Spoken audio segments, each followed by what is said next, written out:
Hello everyone, this is Food is a Conversation Alumni Edition, session 75.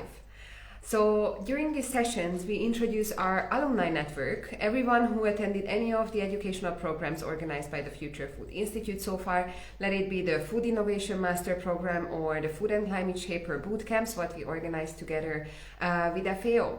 While I'm waiting for my guest today, I encourage everyone to go on our IGTV or check the dedicated YouTube playlist we have with the previous sessions. They are all available stories of our food and climate shapers. They will tell you how did they end up attending the programs, how is their local food system, how are they trying to take action in the food system. Ciao Martina. Hi, can you hear Hello. me? Yeah. Okay, Do you see me? Yes, everything is fine. Amazing. So I just quickly finish the intro and then we can jump right in. So it will be a very casual conversation of 20 to 30 minutes. And I encourage everyone to post questions if you have any. We will try to accommodate them. And if you cannot stay with us the entire time, don't worry. As I said, it will be available afterwards on our channels. And yeah, I think that's it. So twice a week, Climate Shapers Online on this channel. And today, let me introduce you to Martina, who will shortly tell you where is she dialing in from and how did she end up on the digital bootcamp last winter. Thank you very much, Julia, and hello everyone. Nice to meet you all. I'm Martina, and I'm a climate shapers. I'm dealing from Rome right now, but I live in Puglia in southern Italy. And well, for me, the digital bootcamp was like the baptism as a new intern of the Future Food Institute. I already knew about the learning program because when I kind of applied for the internship at Future Food, I went through all the information on the website. So let's say that the question here it's maybe more how I ended at Future Food and consequently at the bootcamp. Let's say that as a lover of Bologna, I knew about the Living Lab because I knew Scuderia, and talking with a friend, I came to know that Future Food was the organization that was in charge of and was taking care of Scuderia and the Living Lab. And of course, as a sustainable development student in Rimini at the master degree, I had a kind of interest in all the activities of Future Food, and also been more let's say open to organizations and NGOs rather than corporates. So, and then actually my boyfriend also did the internship at Future Food. So I said, okay, I want to try it as well. And while I was only writing my master's thesis, I tried it, I sent an email and I started my internship at Future Food. And my internship started just like 2 weeks before the second digital bootcamp edition. So like according to my tutor, it was a good way to break the ice at Future Food and to understand more deeply what Future Food does and what are all the values and that drive all the activities at Future Food. So it was quite unexpected for me, an unexpected experience. I knew about it, but I didn't think about it before actually participate at the bootcamp. So how was this unexpected experience? How was the digital learning? How were the different exercises and assignments? So what are your main takeaways? For me, the bootcamp was a learning platform like none I had ever experienced before. As I said, it was unexpected, so I had no expectations about all the activities and the 4 weeks. So I lived it as it came. And I think for me, it was quite a unique experience.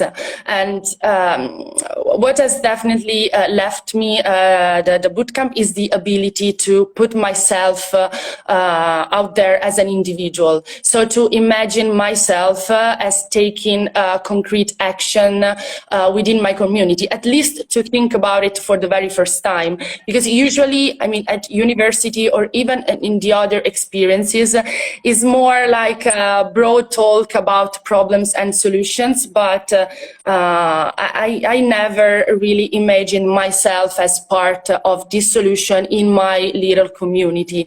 So I think this was really something that came out as really unexpected for me. And also, like the most amazing thing is that as a 26 years old student at the time, it was really amazing to be part of such a diverse class, both in terms of background and age, and so therefore experience. Oh, I hope that we didn't lose Martina. We keep having this situation lately. So let me just wait till she is reconnecting. And in the meanwhile, I will just tell you that basically Martina is still with the Future Food team, and recently she also was part of a very great project, what she will tell you more about after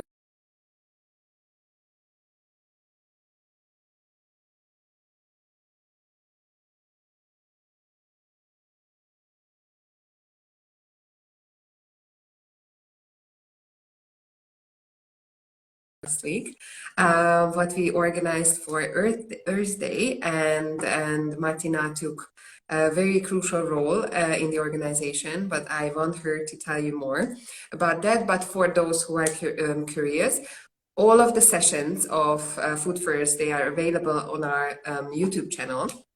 And you can watch all of the amazing people who were featured from all over the world. This was actually the second edition. The first one was posted a year ago. And while we are waiting for Martina to come back, for those who are interested about the bootcamp or interested to join the bootcamp, you actually didn't miss out anything. We recently closed the third edition, but the fourth and the fifth are already in the pipeline. So the fourth digital bootcamp will be hosted in the summer. The kickoff is on the 25th of June, and the fifth one will be in the winter on the 5th of November. And in the meanwhile, we also have two in-person boot camps, one in Marettimo and the other one in Pollica, Italy. And let me just get... Julia? Hi, I am here. Okay, I don't know, my phone said, okay, thank you for being part of the live, it just ended. No, oh my God, I really hope that this won't have any issue, because for me, I was continuously live and now your picture is still loading. Can you hear me? Yeah, oh wait, I'm trying to switch off wait. Okay, all right. So yeah, in the meanwhile, I just tell everyone that we have two in-person bootcamps planned in Italy this summer and autumn. One of them in Marettimo on a very, very small island, and about climate smart oceans. Yes, I can see you now. Okay. I really hope that the video will be fine and we don't have an interruption and we didn't lose the first part of our conversation. But I guess we will just I don't know. Some technical issues. Yeah. So let's get back to where we left it. You were talking about the experience and that you took it how it was coming, and it was a unique experience because of the different activities. And I think that was the point where we lost each other. Yeah. I think I was saying about the different backgrounds and the different people of the class that made all the experience really enriching for me. I think that was the point. And so yeah, just like the boot camp really allowed me to go beyond my age, background, listen to voices of people that look at the same problems, but just from different points of view and from different backgrounds. And also all the part about the prosperity thinking and the design thinking, it was really such a new thing for me, because at university no one really teaches you how to approach problems and solutions.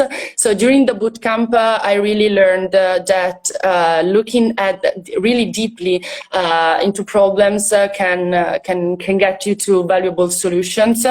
And so yeah, I think this was really something new for me, and that it is helping me also in my professional life, let's say like that, which is at Future Food right now. So I already shared this secret with the audience while we were waiting for you.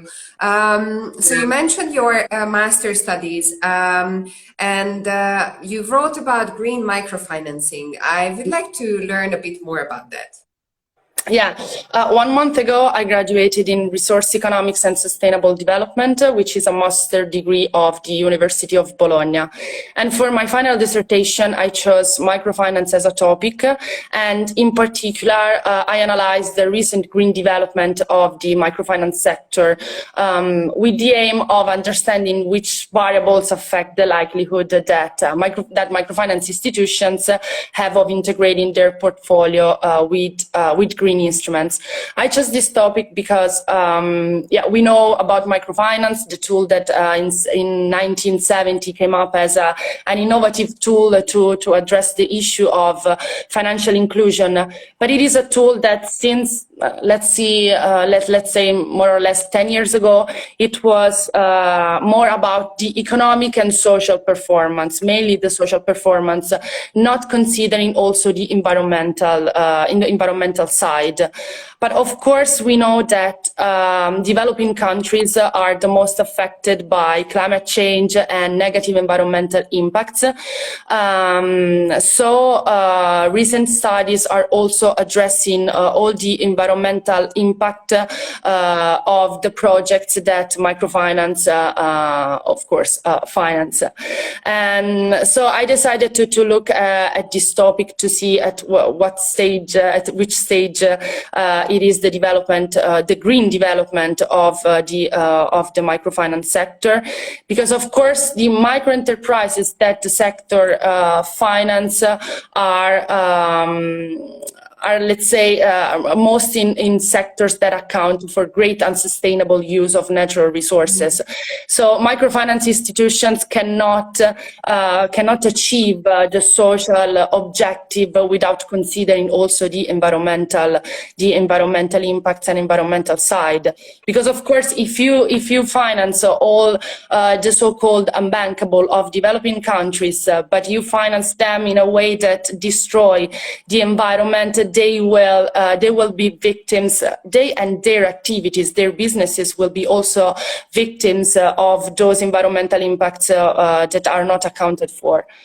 So yeah, I chose this topic. I wanted to focus more on agriculture, but it was really, really difficult because there are not a lot of data available to do, let's say, a master thesis. So I focused more on the institution side, and I did an empirical and econometric analysis. That's wow. Pretty much impressive. So now after all these studies, so you did get a lot of like rather theoretical and research knowledge through your master and I assume bachelor degree as well. Now you got equipped with the digital bootcamp with some tools and the prosperity thinking approach and everything. And I'm very happy that you're still on board with us. So how do you see your role as a climate shaper in your own community?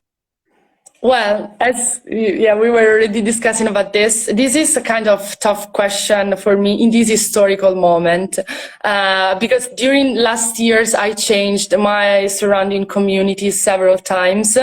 Because for 1.5 years I was in Rimini, and then when the pandemic started, I was in Tbilisi, Georgia. And during the pandemic, I came back to my hometown in Puglia, but thinking that I would have left after a few months. Of course, this didn't happen, not yet.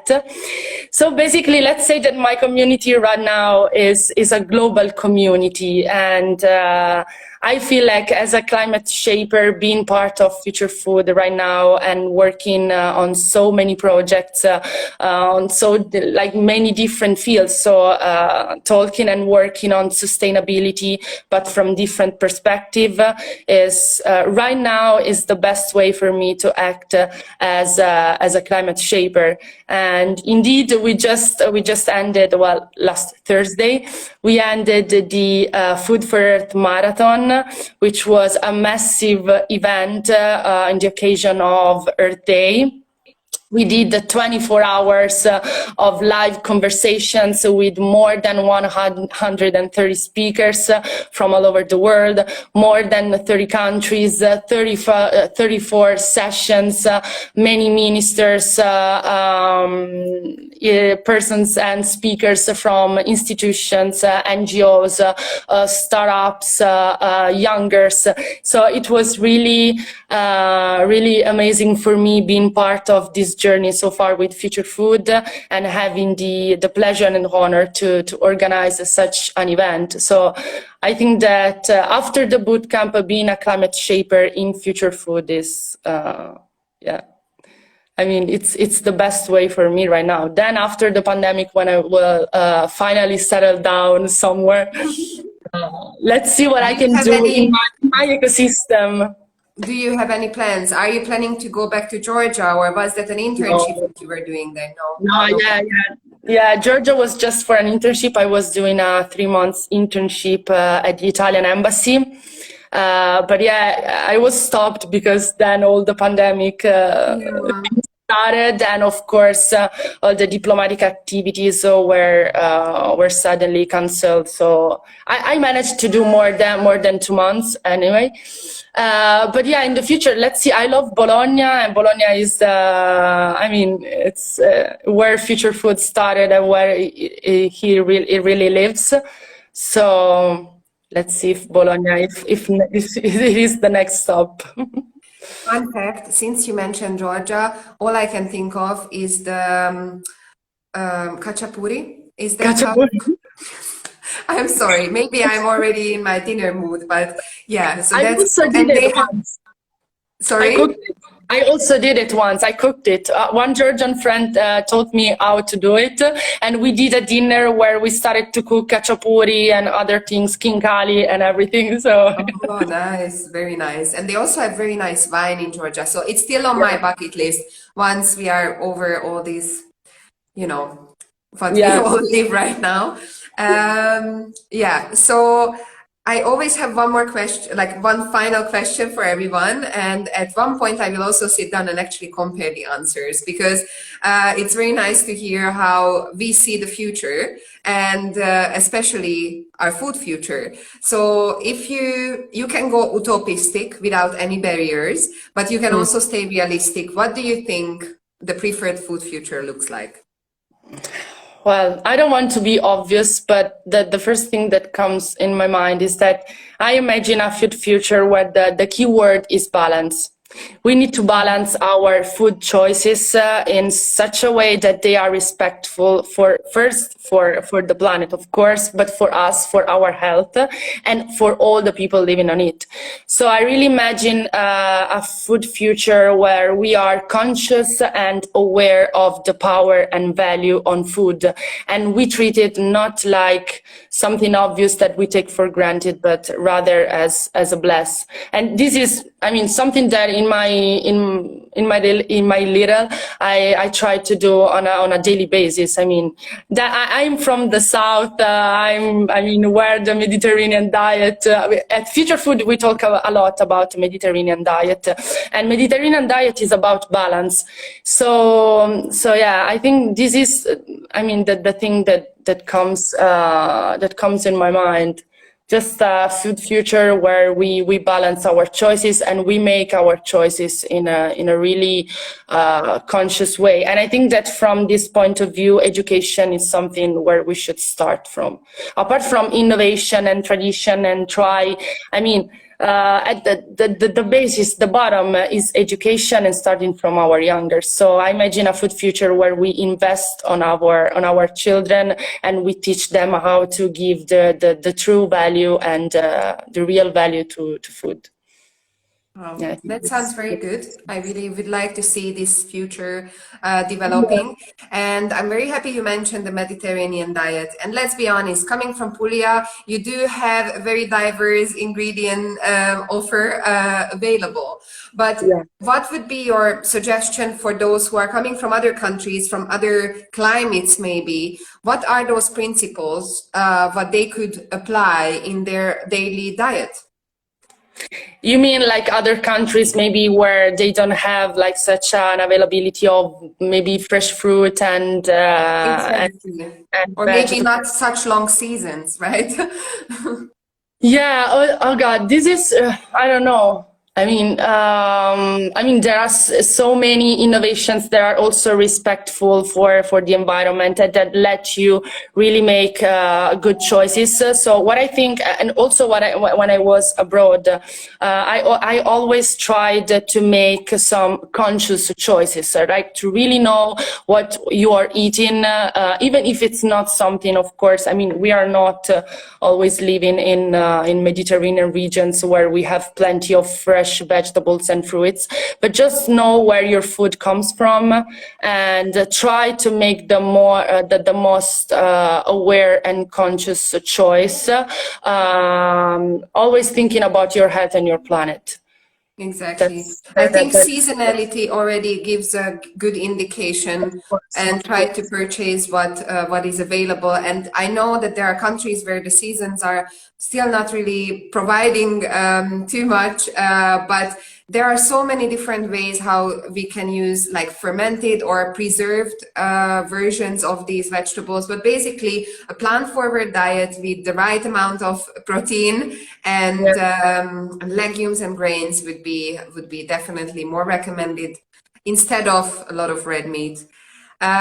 So yeah, Martina. Also, I mean, so many innovations going on that make possible even in colder countries or countries where there is no availability of seasonal food, that let, I mean, consumers also having more choices and more alternatives that are still sustainable. So I think it's really a matter of awareness and having the right information at your hand when you just buy food, and not being a victim of I don't know, of laziness, let's see like that. We should put ourselves more in the position of making the right choice. So, yeah. Yes, I fully agree. Martina, thank you so much for this lovely conversation. Sorry about the technical situation. I really hope that our video will be still recorded completely. We will see in a few minutes.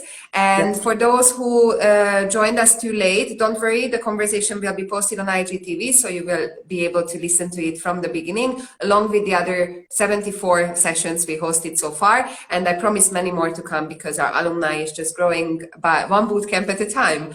So Martina, thank you so much and have a nice evening. You too. Bye. Thank you. Bye.